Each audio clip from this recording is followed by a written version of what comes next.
Salut les amis, salut tout le monde et bienvenue une fois de plus sur votre chaîne d'information préférée, Club Info.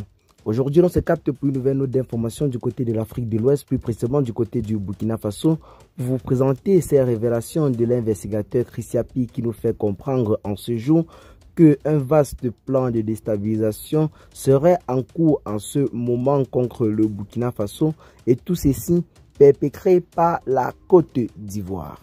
Eh bien les amis, rappelons que ce n'est pas la première révélation du genre que nous entendons sur les réseaux sociaux.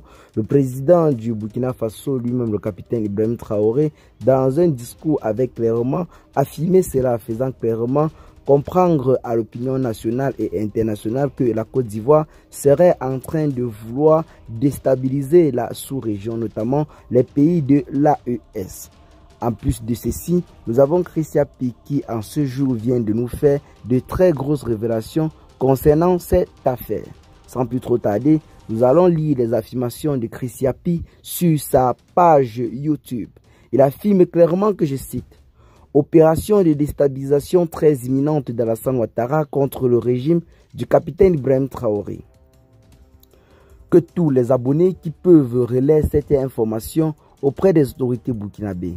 Une opération de déstabilisation massive et imminente contre le Burkina Faso est en cours. Elle devrait se dérouler cette semaine. En effet, des éléments félons internes seront appuyés par des mercenaires ivoiriens. Les premiers éléments sont déjà infiltrés au Burkina Faso. La dernière équipe est actuellement en route. Cette opération de déstabilisation est pilotée depuis Abidjan. Je répète, une opération de déstabilisation est imminente. Que les autorités burkinabées sonnent l'alerte générale. Si elles ne le font pas, elles n'auront que les yeux pour pleurer. Demandez aux 5 colonels du Mali. Je les avais avertis de ce qui allait se passer à Bamako. Je leur avais dit qu'ils allaient subir une attaque massive pilotée depuis Abidjan. Voilà, c'est fait. Malheureusement, je démontrerai preuve à l'appui dans une prochaine enquête sous peu que la Côte d'Ivoire est impliquée dans cette attaque. Vous pouvez compter sur moi. Ceux qui veulent y croire, qu'ils croient. Ceux qui ne veulent pas y croire, qu'ils ne croient pas. Chris Yapi ne ment pas.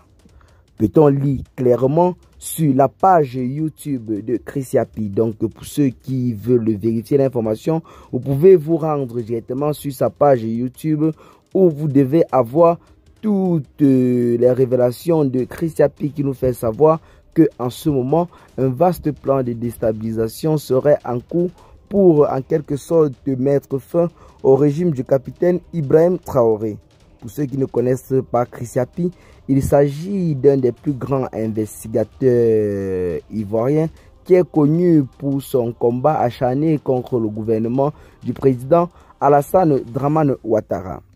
Donc, ces révélations viennent s'appuyer ou alors s'ajouter à celles du président de la République du Burkina Faso, le capitaine Ibrahim Traoré, qui avait pris la parole devant les forces vives de la nation pour en quelque sorte accuser directement la Côte d'Ivoire et le Bénin comme étant ces pays-là qui servent de base arrière de déstabilisation des États du Sahel. Le capitaine Ibrahim Traoré n'était pas passé par 4 chemins pour accuser ouvertement et directement le gouvernement ivoirien d'être en quelque sorte impliqué dans toutes les attaques qui sont généralement perpétrées dans le Sahel. Des affirmations qui avaient beaucoup secoué la toile. Et le capitaine Ibrahim Traoré avait promis d'apporter des preuves dans les jours à venir. Même si jusqu'à présent celui-ci ne l'a pas encore fait, il semblait être très convaincu et sûr de lui. Il a entre autres pris quelques exemples, notamment en ce qui concerne certaines pistes d'atterrissage qui auraient été réhabilitées du côté du Bénin ainsi que du côté de la Côte d'Ivoire pour permettre aux espions étrangers de mieux étudier le Sahel afin de fournir du renseignement à ses forces ennemies pour qu'ils attaquent le pays et plusieurs coins stratégiques. C'est ce qui s'est passé tout récemment du côté de Bamako, soit le 17 septembre dernier, où nous avons la capitale malienne qui a essuyé une véritable attaque face aux ennemis de la paix. Mais Grâce à la bravoure et la vigilance de nos vaillantes forces de défense, l'on peut dire que la victoire a été remportée par nos forces de l'ordre qui, eux, de leur côté, ont également affligé de très lourdes pertes à l'ennemi. Une quinzaine de forces ennemies ont par la même occasion été arrêtées et interpellées par les forces de l'ordre. Et en ce moment, du côté de Bamako, toujours, une vaste opération de ratissage se poursuit, toujours dans le pays. C'est une attaque qui avait véritablement secoué le pays. Et du côté ami, l'on note également de nombreuses pertes en vies humaines ainsi que du matériel détruit. Certaines personnes, autant pour nous font savoir qu'un avion d'une organisation internationale aurait même été saboté et brûlé du côté de l'aéroport de Bamako.